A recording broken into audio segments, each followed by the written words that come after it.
Hai teman, ini adalah kisah tentang seorang pejuang saat perang kemerdekaan di Indonesia. Ia harus menghadapi gangguan kecil dari bangsa sendiri. Selain bersama rekan-rekannya harus bertempur melawan bangsa asing yang ingin menjajah kembali. Kisah ini terjadi di sebuah desa kecil, perbatasan Yogyakarta dan Jawa Tengah, awal tahun 1948. Ada seorang pemuda bernama Karsidi yang merupakan anggota Laskar Pejuang. Ia mendapatkan mandat harus mengantarkan surat berupa informasi dari Mayor Karsono kepada Kapten Sanusi yang memimpin Peleton 13 tentang adanya pergerakan pasukan Belanda ke arah timur, dan memerintahkan Kapten Sanusi dan pasukannya menyiapkan strategi untuk penghadangan. Namun saat melewati dusun kecil di tepi hutan, Karsidi dihadang 4 orang sekawanan bersenjata.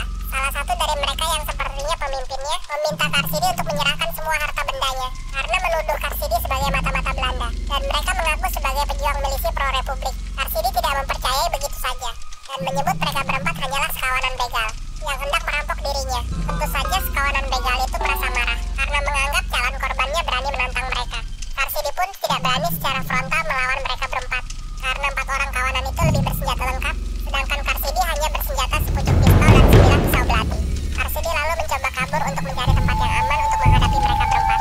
Pimpinan kawanan itu kemudian mengajak rekan-rekannya untuk mengejar dan menembaki Karsidi. Karsidi pun berlari sambil menghindari tembakan.